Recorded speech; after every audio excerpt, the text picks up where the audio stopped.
Hey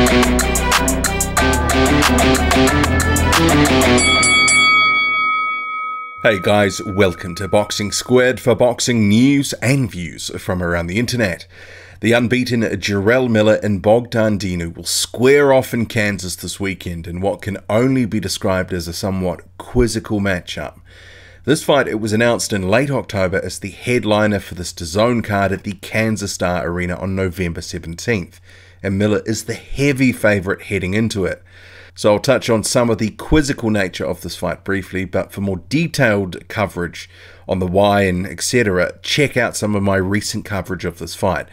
But I'll more focus on the fight itself in this video and the what next for Jarrell Miller, because he's again calling out Dillian Whyte, and we've got some quotes there, and I'll get to some thoughts on that potential matchup, but more on that later. But first, to the fight itself. It's a little bit of a strange one in the sense that it was a fight announced at relatively short notice, just a couple of weeks. Dinu, he was pulled out from another fight to take this one on.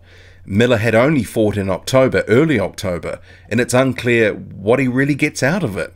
So Dinu, he's a relatively inactive and unknown prospect, unknown beyond hardcore boxing fans, that is. So Miller, he's not going to get a pile of credit for taking this fight. It doesn't necessarily push him any closer to a title shot either. And with Manuel Chart fighting hard, publicly at least, to keep his WBA regular title following an alleged failed doping test, it appears unlikely that that belt will be on the line as originally hoped for this fight. And without that added credibility of that regular title strap, this sort of fight falls into the why did they even make it category. And there are a couple of reasons that Dinu has been chosen for this. Miller, he needed an opponent. He'd been put on this card as the headliner. Dinu, he's promoted by Miller's promoter, Greg Cohen, so an in-house fight easy to make. And with DAZN promoter Eddie Hearn wanting Miller to stay on DAZN, the fledgling streaming service, giving him a card to be the frontman for, it's a good way to grease the wheels for a deal and prove DAZN's commitment to Miller, who's fighting in the second of his two-fight deal, the first being an easy touch against a rinsed Thomas Adamek a month ago in Chicago. In terms of the fight itself, while Bogdan Dinu is relatively unknown to a lot of fans, he's not a complete cream puff, and he's going to present more of a challenge than the faded Thomas Adamek did. Dinu, a well-schooled boxer, good amateur pedigree, and if you actually go look at some of his fights, you know, you can see he moves well. He's got decent skills, he's a decent puncher, decent power. Overall, he's a pretty decent fighter. But just how good is he? It's the million-dollar question. He's been facing, you know, pretty low-level opposition, and he's been a prospect or in the prospect phase of his career for years now. And this is his 19th fight. It represents a significant step up from the opposition that he has been facing. You know, it's poles apart.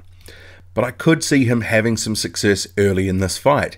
Jarrell Miller is open to taking shots, as he was in the Dorper fight and several others. So Dinu is probably going to be able to tag Miller with jabs and other shots as Miller looks to apply pressure. You know, he will be able to catch Miller coming in. It wouldn't even surprise me if Dinu picks up some of the early rounds based off his activity and accuracy. Potentially we might have a situation after 5 or 6 rounds where the cards look relatively close. But after that, I do expect Miller to take over. His relentless pressure combined with his high volume of punches for a heavyweight, it's a potent combination. And having a 300-pound plus man bearing down on you round after round, it can take not only a physical toll, but a mental one as well. And that sort of grind them into the dust sort of strategy that Miller employs and has employed very effectively against the likes of Gerald Washington, Marius Walk and Johan Dorper. You know, we could see that again, and it certainly made a guy like Gerald Washington just flat out quit. After several rounds of pressure and volume, it just wore Washington out. He didn't want it anymore. And it's this sort of style that's worked for Miller for a decent chunk of his career, especially more recently. But at the same time, it's not exactly the sort of style that necessarily endears fans to him. I mean, prior to some of the fights that I mentioned Miller was in, there was all the usual sort of big talk you expect about going for knockouts and all that sort of stuff. But ultimately, what got the job done was Miller throwing several hundred punches. You know, quite a few of them arm punches or just pitter-patter shots to keep the opponent working for 3 minutes of every round.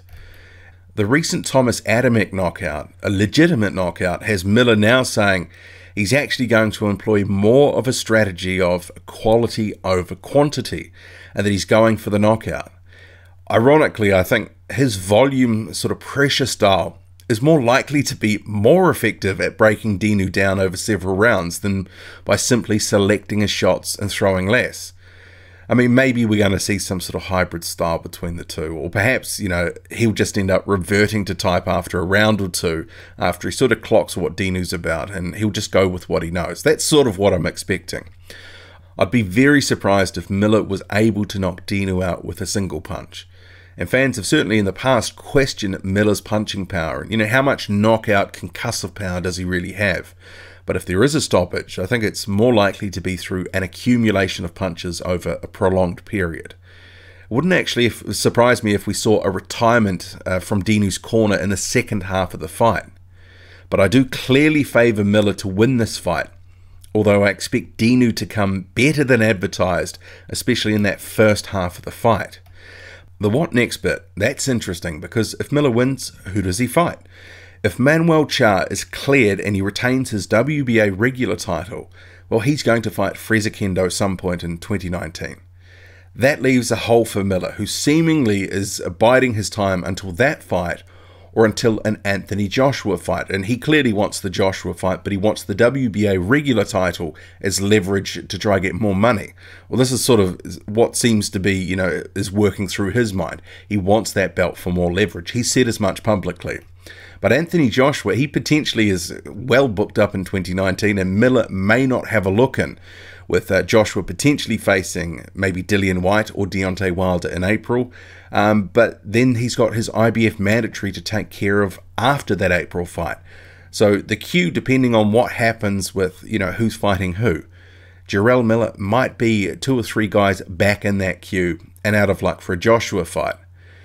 And with Miller having pinned all his hopes on fighting for the WBA regular title, and that hasn't materialized, and having avoided Kubrat Pulev in an IBF eliminator, and then fighting Thomas Adamek and now Bogdan Dinu, well, his reputation, it's taken a bit of a hit.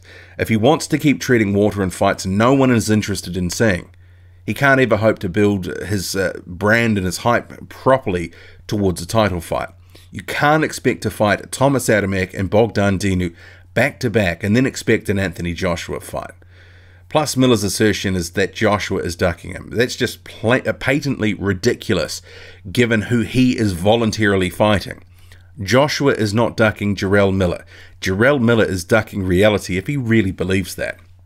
But to rehabilitate his stock with fans, Miller, he needs to fight someone on the level that fans believe him to be, or at least near that. I mean, Bogdan Dinu is not even in the top 50 right now. Thomas Adamek was faded beyond belief. The other guys that he's facing, or has been facing, are top 30 sort of guys that have been on the slide. So he can't keep facing sort of former faded European title contenders and, prospects on the right. Or Dinu, he's just a prospect that's kind of plateaued and he hasn't really been fighting. But Miller is now calling out Dillian Whyte, and that's what we're getting to. And it's not for the first time. But there is a lot of skepticism among fans now if Miller is really wanting that sort of fight, given he's been opting for soft fights or softer fights. I guess Jarrell Miller will know if Anthony Joshua is out of reach at least for the next year or 18 months. Dillian Whyte is one of the few guys that would provide him the sort of payday that he's actually looking for in boxing, to make him rich, get a 7-figure payday. Which, if the fight were to happen, it would be on pay-per-view in the United Kingdom, they'd likely be getting 7-figure paydays each. So with that in mind, I am willing to entertain this call-out, but to fully believe it, it'd need to be more than just talk, because until then, it is just talk. And we've heard a lot of talk from Jarrell Miller. He's talking a lot, but he's not delivering on some of the fights fans would like to see. But I'll get to the statements that he's made to Sky Sports, and then some thoughts afterwards, because there is some hilarity in these statements and a few ironies as well. Miller was quoted by Sky Sports as having said, "I have to beat a Brit. If I do that, a lot will change. When you are high risk, low reward, people will make excuses not to fight you and the fans will buy into it. I'm not afraid of Dillian, I'm afraid of no man. If AJ is not ready to face me with a title, then I'll go and whoop Dillian's butt. It'll help my profile in Britain. He's a clown. Nobody is afraid of him. He's got a win over Lucas Browne, and that's it. For him to call people punks, he's deluded. I fought 3 world title contenders back to back. I rate him as a fighter. He throws punches and wins. He's a top guy now because since he's got his block knocked off by AJ, they've built him the right way. When he gets in the ring with me, watch how he changes. Watch how the whole I'm the body snatcher, I walk guys down stops. He couldn't walk down a 230-pound Joseph Parker. I'll just interject here, Parker was 242 pounds. But back to it. So you're going to walk me down, 300 plus pounds behemoth that throws 80 punches around. I haven't even thrown my right hand in my last few fights for a reason. So when I start clocking these guys, then people will see. The big fights take some maneuvering and finessing. So building my profile, winning the regular title and getting into a mandatory spot is going to help me in that situation. I think I will definitely be in a spot to have an AJ or Deontay Wilder fight later in the year. So I need to get this win in Kansas and stay busy, focused, injury-free and ready. Quite a bit to unpack there, and I'll start with that Deontay Wilder comment first before getting to some other things. Miller's not signed up to the clean boxing program. He keeps saying this sort of crap publicly. He cannot get a Deontay Wilder fight if he doesn't sign up to the VADA testing. It's as simple as that. But he keeps putting this out there like he's going to fight Deontay Wilder. But if he doesn't sign up to the clean boxing program in the WBC, he's not a chance. So he's dreaming. That's just, he's trying to front and, get a bit more sort of shine for his name through these comments. He's not in the running to fight Deontay Wilder at all.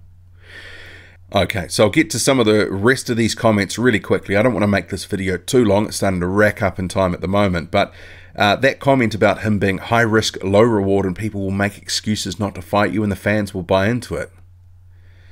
Okay, now come on, Jarrell. This is some revisionist history bullshit.